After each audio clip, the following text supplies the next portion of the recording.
안녕하세요, 여러분.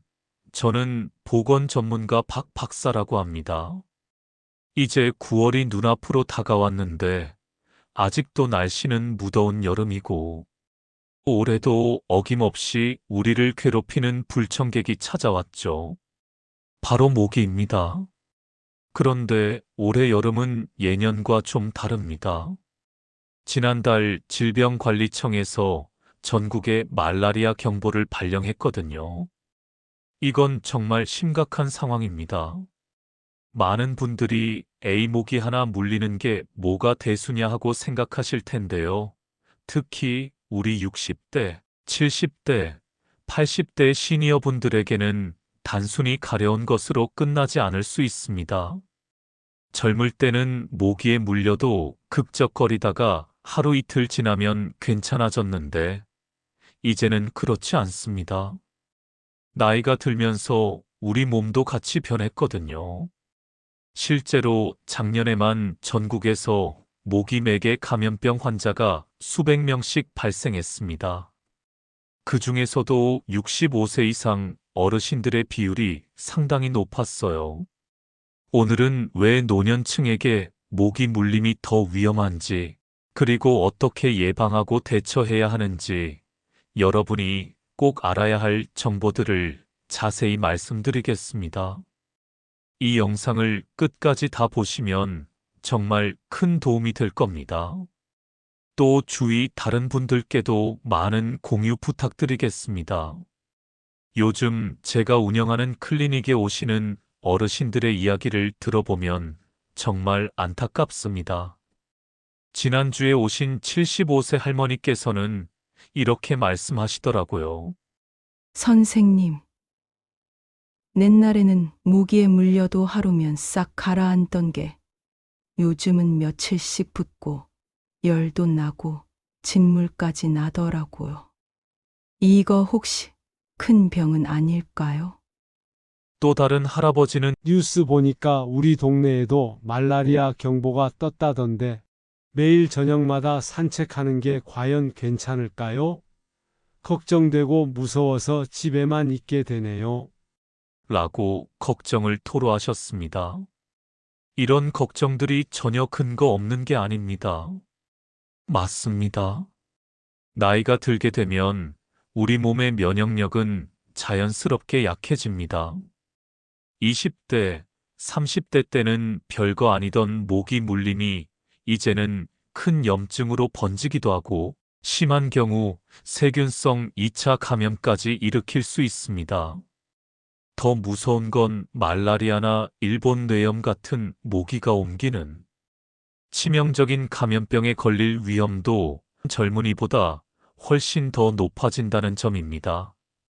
특히 당뇨병이나 고혈압, 심혈관 질환, 관절염 같은 만성 질환을 앓고 계신 분들은 더더욱 주의해야 합니다. 이런 기저질환이 있으면 면역 체계가 더욱 약화되어 있기 때문에 작은 모기 물림도 아주 큰 건강 문제로 발전할 수 있거든요. 그러니까 여러분의 이런 걱정과 불안감은 당연하다고 볼 수 있죠. 그럼 구체적으로 왜 나이가 들면 모기 물림이 더 위험해지는지 자세히 설명드리겠습니다. 첫 번째 이유는 면역력의 현저한 약화입니다. 우리 몸의 면역 체계는 나이가 들면서 점점 기능이 떨어집니다. 의학 용어로 면역 노화라고 부르는 현상인데요. 이 때문에 말라리아나 일본 뇌염, 지카 바이러스 같은 모기가 매개하는 감염병에 걸렸을 때 중증으로 발전할 확률이 젊은 사람보다 3배에서 5배까지 높아집니다. 젊은 사람들은 그냥 가벼운 감기 증상 정도로 넘어갈 수 있는 것도 시니어 분들에게는 생명을 위협하는 심각한 질병이 될 수 있다는 뜻입니다. 두 번째는 피부 구조의 변화와 회복력 저하입니다. 나이가 들면 피부가 얇아지고 콜라겐이 줄어들면서 재생 능력이 현저히 떨어집니다. 그래서 모기에 물린 작은 상처도 잘 낫지 않고 자꾸 가려워서 긁게 되면서 세균 감염까지 일으킬 수 있습니다. 실제로 모기에 물린 자리를 계속 긁어서 상처가 곪고 농가진이 생겨서 응급실에 오시는 어르신들을 여름이면 꽤 자주 보게 됩니다. 세 번째는 기저질환의 영향입니다. 당뇨병이 있으신 분들은 혈당 조절이 잘 안 되면서 상처 치유가 더디고 감염 위험이 급격히 높아집니다.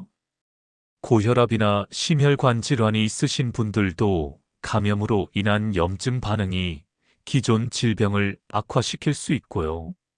신장 질환이나 간 질환이 있으면 독소 배출이 어려워져서 감염 증상이 남들보다 더 심각하게 나타날 수 있습니다. 자, 그러면 지금 우리나라의 모기매개 감염병 상황을 정확히 알려드리겠습니다. 질병관리청에서는 2025년 7월 말부터 8월 말까지 전국에 말라리아 경보를 발령했습니다. 이는 전국 각지에서 채집한 얼룩날개 모기에서 말라리아 원충, 정확히는 3일열 말라리아 원충이 대량으로 검출됐기 때문입니다. 특히 경기 북부 지역인 파주, 연천, 김포는 물론이고 이제는 서울, 인천, 심지어 충청도와 전라도 일부 지역까지 확산되고 있는 상황입니다. 이는 기후 변화와 전혀 무관하지 않습니다. 지구온난화로 인해 모기가 서식할 수 있는 지역이 점점 넓어지고 있거든요. 감염 위험이 높은 활동들을 구체적으로 말씀드리면 저녁 6시부터 새벽 6시까지의 야외 활동입니다. 이 시간대에 산책이나 조깅, 낚시, 캠핑, 텃밭 가꾸기, 심지어 아파트 베란다에서 담배를 피우거나 빨래를 널고 걷는 것도 위험할 수 있습니다. 이때는 되도록이면 야외 활동은 피하시는 게 좋겠죠. 또한 집 주변에 고인 물이 있는 곳에 사시는 분들은 특별히 주의해야 합니다. 화분 받침대, 빗물 바지통, 에어컨 실외기 주변, 옥상의 물웅덩이 등이 모기의 번식지가 되거든요. 하수구나 정화조 주변도 마찬가지입니다. 모기는 아주 작은 양의 고인 물에서도 번식할 수 있어서 더욱 주의가 필요합니다. 이제 가장 중요한 예방법에 대해 말씀드리겠습니다. 첫 번째, 야간 활동을 최대한 줄이는 것입니다. 모기는 주로 저녁 해질 무렵부터 새벽까지 활발하게 활동합니다. 특히 저녁 시간대에 공원에서 산책하는 것을 즐기시는 분들이 많은데 이 시간대에는 가급적 실내에 계시는 게 좋습니다. 꼭 외출해야 한다면 오후 4시 이전이나 오전 시간을 이용하세요. 운동도 실내에서 하시거나 아침 일찍 하시는 걸 권합니다. 두 번째는 올바른 복장입니다. 긴팔 셔츠와 긴 바지를 입으시되 가능하면 밝은색 옷을 선택하세요. 모기는 검은색이나 진한 남색, 빨간색을 좋아하거든요. 흰색이나 베이지색, 연한 회색 같은 밝은 색깔이 좋습니다. 옷의 재질도 중요한데 모기 침에 뚫릴 수 있는 너무 얇은 소재보다는 적당히 두껍고 촘촘하게 짜인 면이나 린넨 소재의 옷을 입는 것이 좋습니다. 세 번째는 철저한 환경 관리입니다. 집 주변을 한번 꼼꼼히 점검해 보세요. 화분 받침대에 고인 물, 버려진 깡통이나 플라스틱 용기, 타이어, 막힌 배수구 등을 모두 치워주세요. 물이 고일 수밖에 없는 곳이라면 일주일에 2번 이상은 꼭 물을 갈아주시고요. 방충망과 모기장도 철저히 점검해서 구멍이 난 곳은 즉시 수리하세요. 네 번째는 모기 기피제의 올바른 사용입니다. 식품의약품안전처에서 인정한 유효 성분들이 있는데요. 디에틸톨로아미드 DET, 이카리딘, 에틸부틸아세틸 아미노프로피오네이트, 파라멘탄-3,8-디올 등입니다. 이름이 좀 어려우시죠? 그냥 약국에 가셔서 모기 기피제 주세요 라고 하시면 약사분들이 알아서 잘 챙겨주실 겁니다. 모기 기피제 사용법도 중요합니다. 보통 4시간에서 6시간 정도 효과가 지속되는데 땀을 많이 흘리면 더 자주 발라줘야 합니다. 얼굴에 바를 때는 직접 뿌리지 마시고 손에 덜어서 눈과 입 주변을 피해 발라주세요. 바른 후에는 손을 꼭 깨끗하게 씻으셔야 하고요. 상처가 난 곳이나 습진이 있는 곳에는 절대 사용하지 마세요. 그리고 외출 후 집에 돌아오시면 반드시 비누로 기피제 바른 부분을 깨끗이 씻어내셔야 합니다. 마지막으로 5번째는 잠자리에서의 모기장 사용입니다. 사실 이 방법이 가장 단순하면서도 효과는 확실하죠. 이부자리에 모기장을 일단 쳐놓으면 모기는 절대 안으로 들어올 수 없으니까요. 사람이 들어왔다 나갔다 하는 틈을 노려서 몰래 안으로 들어올 수는 있겠지만 모기장은 기본적으로 하얗기 때문에 어디 있는지 잘 보여서 잡기도 쉽습니다. 가격도 10,000원 안팎으로 매우 저렴하게 구매할 수 있으니 걱정되시거나 밤에 잠을 설치는 분들은 모기장 꼭 구매하시는 것을 추천드립니다. 그런데 사실 이런 방법들을 철저히 관리한다고 해도 아주 완벽하게 모기를 차단할 수 있는 것은 아니죠. 그렇다면 모기에 물렸을 때는 어떻게 대처해야 할까요? 올바른 대처법을 순서대로 말씀드리겠습니다. 첫 번째 단계는 즉시 세척입니다. 모기에 물린 걸 발견하자마자 찬물과 비누로 해당 부위를 깨끗이 씻어주세요. 이때 비누는 항균 비누보다는 순한 비누가 좋습니다. 너무 세게 문지르지 마시고 부드럽게 씻어주세요. 이 과정이 2차 세균 감염을 막는 가장 기본적이면서도 중요한 단계입니다. 두 번째는 냉찜질입니다. 깨끗한 수건에 차가운 물을 적시거나 얼음팩을 수건으로 감싸서 물린 부위에 10분에서 15분 정도 대고 있으세요. 이렇게 하면 붓기와 가려움이 많이 완화됩니다. 단, 얼음을 직접 피부에 대지는 마세요. 동상의 위험이 있습니다. 세 번째는 적절한 약물 사용입니다. 가려움이 심하면 항히스타민제 연고를 발라주시거나 심한 경우 항히스타민제를 복용하셔도 됩니다. 모기가 피를 빨면서 흘리는 타액에서 혈액 응고를 막는 단백질이 형성되는데 이에 대응하여 체내에서 가려움을 유발하는 히스타민이 생성되거든요. 이 히스타민 때문에 간지러움을 느끼는 것이니 디페니드라민 성분의 항히스타민제를 사용하시면 가려움을 줄일 수 있습니다. 하지만 스테로이드 연고는 절대로 의사의 처방 없이 함부로 사용하시면 안 됩니다. 감염 위험을 높일 수 있습니다. 네 번째는 절대 긁지 않기입니다. 아무리 가려워도 손톱으로 긁으면 상처가 생기고 세균 감염의 위험이 높아지게 되니까요. 대신 살짝 두드리거나 차가운 것을 대주세요. 만약 이미 물린 자국을 긁어서 상처가 생겨버린 이후라면 항생제 연고를 사용해서 균 감염을 막을 수 있습니다. 다섯째는 헤어드라이기를 사용하는 겁니다. 모기는 피를 빨 때 피가 굳지 않도록 독성 물질인 포름산을 주입하는데요. 이것이 모기에 물린 후 가려움증을 느끼게 되는 이유 중 하나입니다. 그런데 이 포름산은 40에서 50도 정도 되는 열을 받으면 변형을 일으키면서 분해되는 성질을 가지고 있어요. 그렇기 때문에 모기 물린 부위에 체내 온도보다 더 높은 열을 가하게 되면 가려움증이 확연히 줄어들 수가 있는 것이죠. 즉, 모기 물린 곳을 헤어드라이기를 사용해서 30초 이상 뜨겁게 해주시면 포름산이 분해되면서 가려움이 훨씬 덜해집니다. 그렇지만 이 방법은 화상을 입을 위험이 있으니 우리 시니어 분들은 아주 조심하셔야 하고요. 혹시 드라이기 사용이 힘들다면 뜨거운 찻잔이나 커피잔 등을 가져다 대시는 것도 좋은 대체 방법 중에 하나가 될 수 있겠죠.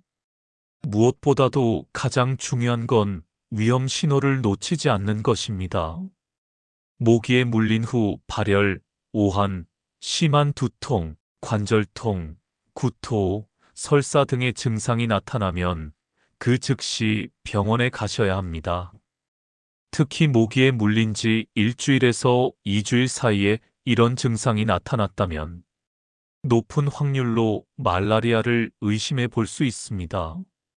절대 감기려니 하고 대수롭게 넘기지 마세요. 자, 지금까지 말씀드린 내용을 한 번 더 정리해 드리겠습니다. 우리 시니어 분들에게 모기 물림은 더 이상 단순한 불편함이 아닙니다. 면역력이 약해진 상태에서 모기가 옮기는 각종 감염병에 노출되면 생명까지 위험할 수 있는 심각한 건강 위협 요인입니다. 하지만 너무 두려워하지는 마세요. 올바른 예방법만 잘 지키시면 충분히 안전하게 여름을 보낼 수 있습니다. 환경 관리를 철저히 하시고 적절한 기피제를 올바르게 사용하시고 야간 활동을 줄이고 적절한 복장을 착용하는 것. 이 네 가지만 잘 지켜주세요. 만약 불행히도 모기에 물렸다면 가볍게 넘기지 마시고 즉시 대처해 주세요. 깨끗이 씻고 냉찜질하고 절대 긁지 마시고 무엇보다 몸에 이상 신호가 오면 지체 없이 의료진의 도움을 받는 것이 가장 중요합니다. 별거 아니겠지 하고 넘기지 않는 것이 그 무엇보다도 가장 중요합니다. 어르신들을 진료하다 보면 병원 가는 걸 꺼려하는 분들이 참 많이 계시는데 오히려 빨리 병원에 오시는 것이 병의 치료 속도와 치료비를 아낄 수 있는 방법이에요. 아까워하지 마시고 조금이라도 이상하다 싶으면 빨리 진료받으시는 것이 중요합니다. 여러분의 건강한 여름을 위해 이런 작은 실천들이 모여서 큰 변화를 만들 수 있습니다. 가족들과도 또 가까운 지인분들에게도 이런 정보를 꼭 공유해 주시고 서로 잘 챙겨 주시길 바랍니다. 여러분, 모기는 작은 곤충이지만 그 피해는 결코 작지 않습니다. 특히 우리 60대, 70대, 80대 시니어 분들에게는 말라리아나 일본 뇌염 같은 심각한 질병으로 이어질 수 있어요. 하지만 오늘 이 영상을 끝까지 잘 보셨다면, 그리고 제가 알려드린 예방법과 대처법들을 생활 속에서 꾸준히 실천하신다면 분명히 안전하고 건강하게 여름을 마치실 수 있을 것입니다. 기억하세요. 예방이 최선의 치료입니다. 귀찮더라도 매일매일 작은 습관들을 지켜나가시길 바랍니다. 그리고 아까도 말씀드렸지만 중요한 부분이라 다시 한번 강조드립니다. 혹시라도 의심스러운 증상이 있으시면 혼자 끙끙 앓지 마시고 바로 즉시 병원으로 오셔서 전문의의 도움을 받으세요. 혹시 모기에 물려서 힘들었던 경험이나 오늘 영상을 보시고 궁금한 점이 있으시면 댓글로 남겨주세요. 여러분의 소중한 경험담이나 질문들을 다음 영상에서 꼭 소개해 드리겠습니다. 오늘 영상이 조금이라도 도움이 되셨다면 저에게 힘이 될 수 있도록 구독 버튼과 좋아요 버튼도 눌러주시고 가족이나 이웃 어르신들에게도 꼭 공유해 주세요. 우리 모두가 건강한 여름을 보낼 수 있도록 다 함께 노력해요. 그럼 여기까지 긴 영상 함께 해주셔서 감사드립니다. 여러분 모두 건강하시고 행복한 하루 보내시길 바라겠습니다.